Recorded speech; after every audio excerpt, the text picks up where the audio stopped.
Hello everybody, welcome back to the news. This year has been off to a good start, and the summer especially has been super busy with lots of news, some smaller stuff, but also some bigger stuff about some new film emulsions, an update from Light Lens Lab, and some more. So let's not waste any further time and get into it here. Before we do get into it, I want to thank the Film Club for all the support they've offered over the life of the news series, I guess I could say. It's a premium membership that offers you early access to videos, access to private videos, comment prioritization, and some other features coming down the road once I flesh things out here a bit more. But like I said, without further ado, let's get into another episode of the news. Now, first up, it feels like every video there's a new NegPy update, and honestly, I don't want to report on every single little tiny meticulous update he's been doing, but he's been doing a lot of new cool stuff, so I definitely want to include that in here, as I really think that this has potential to be kind of a staple when it comes to editing and processing some of your film in 2026 and beyond. This time we've got 3 patches, 0.25, 26, and 27, so some big changes and updates. Tons of new default features like auto density, auto grade, cast removal, and some other stuff. In 0.26, there's a UI overhaul that really cleaned up quite a bit and overall makes the software just much less busy overall. Then in the most recent update, 0.27, some really good features, flat field correction, contact sheet generator, export presets, and tons of fixes were added. Overall, like I said, I think this program is really getting so much better, and from what I've seen and talked to from some of the users,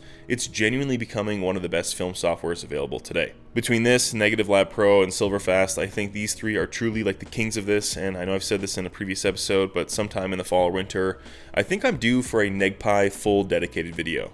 I would love to do it soon, but truth be told, I think I'm just too busy this summer to sit down and do something like that. There's just so many videos I've already got planned, I already shot, film I've already shot, so yeah, I feel like my hands are sort of tied when it comes to that type of stuff during the summer, as I'm just really trying to get out in the mountains and shoot as much with my buddies as I can, because the winters get to be quite a bit more difficult when it comes to creating content like that stuff. So if it is something that would interest you, definitely comment down below and let me know, because I think the more you guys comment, the more interest there is, well, then the more likely I'd be able to do it. Hopefully sooner. Which, speaking of, I was on Reddit and saw a guy compared Negative Lab Pro, NegPy, NegMaster, and FilmLab. Now, it's not super comprehensive, but it does show one image process in all of them, and the difference is pretty surprising. Or at least if you don't know how different film photos can look when scanned or edited, but it does give a good insight into all these programs in general. Now, it doesn't talk about the usability of it. I think that ends up being one of the biggest and probably most important factors when it comes to using these softwares. Which one is going to make you most excited and is the easiest and quickest to use? If one of these is great but is a slog to use, well, you won't be excited or want to use the software, so I think that does play a huge part. I'll link the thread in the description as well as everything we talk about in the video, so if you want to check that out with your own eyes, go ahead and do so in the description. Next up, Kodak and Rito are releasing more versions of their highly popular Kodak Charmera camera, this time leaning into the 2000s vibes with their Millennium editions. Quote, "This isn't just a camera, it's a time capsule of Y2K energy, blending the photogenic spirit of the high-gloss aesthetic of the 2000 era. It is the ultimate lo-fi futurist accessory, reimagining the dawn of the digital age for today's trendsetters." Which, I don't know, feels a bit wordy. These new designs use the same type of sensors and lens to create the same 1.6 megapixel JPEG photos. And personally, I quite like the blue and orange ones if I had to pick. I think those are definitely the best looking designs to date. All in all, these were definitely a super hot camera last year, sort of opening the door for these vintage retro vibes for a total amateur and consumer audience. These are currently available on Kodak's website and with retailers for $35 for an individual camera or $210 for the entire box set. While yes, I think these cameras are a bit gimmicky, honestly a bit corny, but realistically they're not marketed towards myself and most likely a lot of you guys watching the video. Like I said, this is definitely targeted way more towards amateurs and people who just want to shoot with some type of retro vibes and really don't want to put a lot of work into creating them. But it is still good to see these garner success. The more we see these things do well, the more Kodak and these other, third-party camera manufacturers, I guess Rito's not really that, but brands like Ricoh and Pentax, yada yada yada, will hopefully create more film cameras, seeing all these other pseudo film cameras do decently well in the market.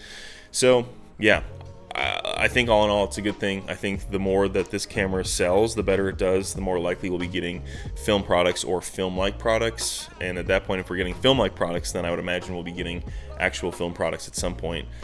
coming down the pipeline then as well. Next up, and maybe the most important news from this video, is a Light Lens Lab update. This one talks about the brand new film emulsion, an update on peel apart film, and a lot more.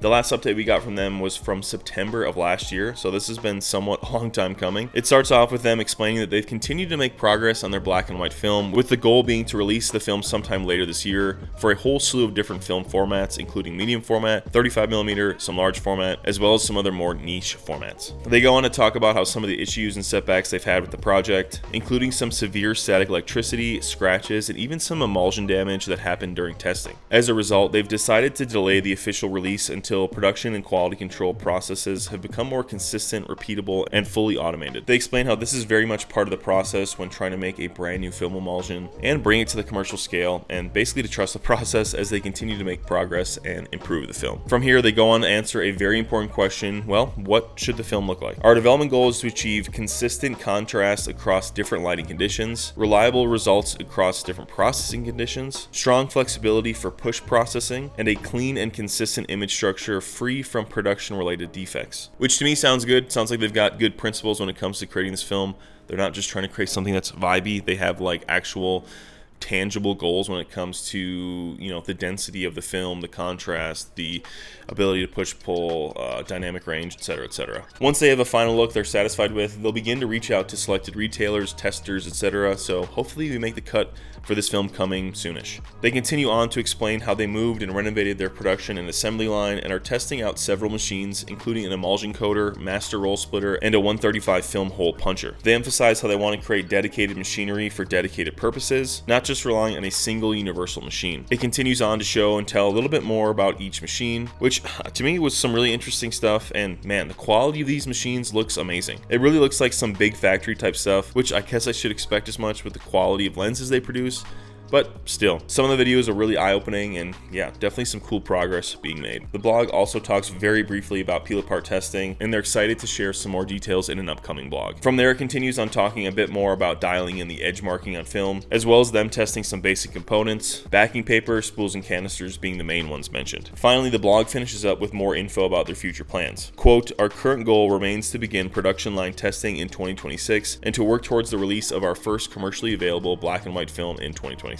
Which is subject to successful quality control, refinement, and production consistency. We understand that many photographers have been waiting patiently for this project. We are grateful for the continued support, feedback, and encouragement from the community. Film production is a long-term project for Light Lens Lab. We are not approaching it as a short-term release, but a complete technical platform that can support future photographic and cinematic film products. Further updates will follow in the next parts of this development series. Thank you for your continued support." Definitely a meaty blog post with lots of information, but lots of good information as they've went ghost for almost a full year. Some really exciting info and updates that they're still chugging along. Again, all the footage of the machines does give some more hope that these are legitimate products that we'll see down the line. We just have to be patient. Honestly, in a weird way, the future of film seems to be kind of embedded deeply in China. It seems like the two companies that are most likely to bring us actual new film emulsions and have, I guess, the dedicated infrastructure to be bringing consistent products like this out are Lucky and Light Lens Labs. So I don't know. I guess I would have been shocked if someone would have told me that this is what it seems like the future of shooting film photography and film photography products looks like in 2026.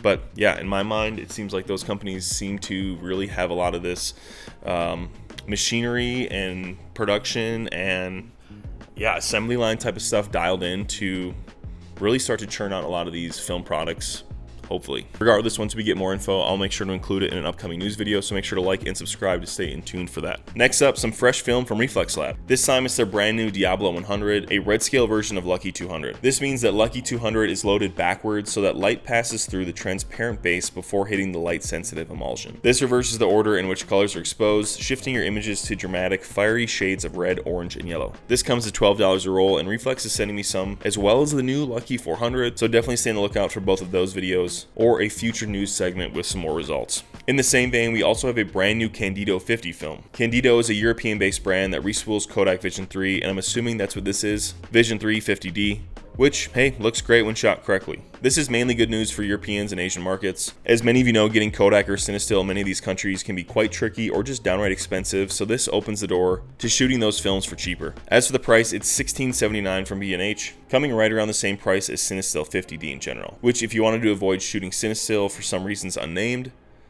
well, there's your alternative. Also, I've heard rumors online, which I don't want to say anything. I'm not going to speculate, or I'm just going to present what I've heard. Cinestill 400D has supposedly been discontinued, and that Cinestill is just finishing selling their 120 rolls. I looked, Cinestill 400D is definitely difficult to get on 35, and honestly, seems like a lot of places have sold out of it or, yeah, discontinued it. So, I don't know anything more. I tried to find some more info. I tried to message some people. No one knew anything, so I'm just telling what I've heard through the grapevine, not spreading rumors, not spreading lies, just what I've heard. If there's anything more that I do hear or any concrete evidence or info, then I'll let you guys know. But I can imagine that Kodak switching to this AHU film has probably thrown a wrench in some of Cinestill's business operations, at least for the time being. All right, next and the last one for new films, Catlabs just released a new respooled AGFA pan film in their Pan 320. This is obviously black and white, and from what I've seen, they've done 120 rolls of this before, so it's definitely good to see this in 35mm as well. They're based out of Boston, and this film seems decently affordable, so if you're up there, this may be a good means of getting and testing some new respooled black and white film. Next up, an update from Handmade Suzuki Camera Factory showing the viewfinder being made. Honestly, I'm always amazed at all his different machinery ways to craft this camera. I'm always happy to see continued progress on this. He's made great progress on it since some of the early body photos last summer, and honestly, I'm really excited to see what's to come from it. I think once he gets his first prototype done and starts shooting some photos, the project will really start gaining traction, and yeah, I'm really excited for it. Next up, I did shoot a roll of Kodak Veritas at a rodeo in Wyoming this past weekend, so definitely stay on the lookout for that video, and I may put a new segment in an upcoming video that shows the results there, just because I think that may be appropriate. But yeah, I'm really excited to see how it looks compared to Portra, as I did shoot a roll of Portra basically right before it. And I'm also really interested to see who will be the first international brand to consistently start to respool and sell it. Kind of surprised Reflx Lab hasn't jumped on it already, and yeah, like I said, curious to see who will. Next, not really news, but I wanted to say I've been posting a lot more on Instagram. I've been posting once or twice a week, so definitely make sure to follow there. A lot of the better photos that you guys see from the videos end up there, and there's also a lot of behind the scenes stuff, some more personal stuff, stories about my life. Yeah, so definitely make sure to check that out there. All right, and last up, I finally shot the Kodak Snapic A1. I shot 3 or 4 rolls through it, so I'm in the process of editing that video. So if you're interested in that, make sure to stay on the lookout for that. I think I'll be giving away the camera in that video because honestly, I don't really have a ton of use for it, and I think people who are interested in watching that video are obviously interested in the camera, and thus would have a lot more purpose and use out of the camera. So stay tuned for that. Hello, good morning. Welcome to the giveaway portion. We're gonna roll for the Ultramax, the triple pack of Ultramax. That was, I guess, teased or whatever in the last news video, and then this episode we're going to be giving away a triple film set of some experimental films, which I think many of you guys will be interested in. A couple reminders, I'm a little bit behind on sending out some of the film from previous giveaways, so if you've won, stay on the lookout. It'll eventually come, I promise, I promise. Also keep in mind there has been someone impersonating me in the comments, so if you don't see the winning directly in the video, as well as me on my actual Metal Fingers account, not just some fake account, responding to you, yeah, just be wary. Otherwise, let's roll for the winner. All right, we got our video here. We're gonna copy paste into our random comment picker. Looks good to me. Pick a random YouTube comment. Again, this is for the Ultramax, so best of luck.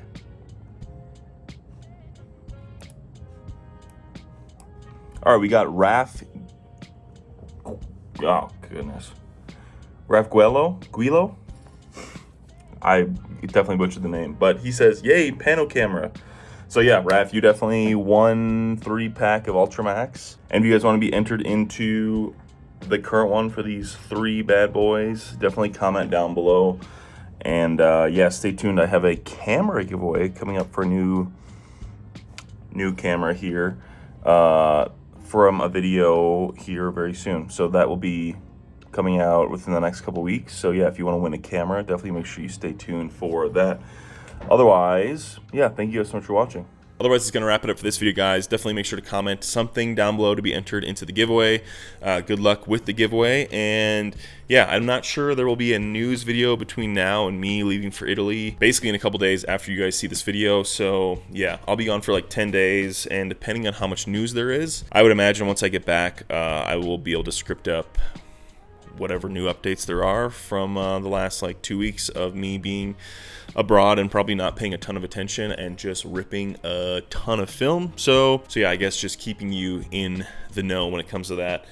There will be videos that are scheduled out while I'm gone. There's one more Japan video, I think, as well as this Wyoming video, some Utah videos. Yeah, some exciting stuff definitely coming in the next month. So don't go anywhere, as they say. Otherwise, yeah, it's gonna do it for this one, guys. I gotta get to work. So yeah, thank you so much for watching. Till the next one, stay safe, stay shooting. Adios.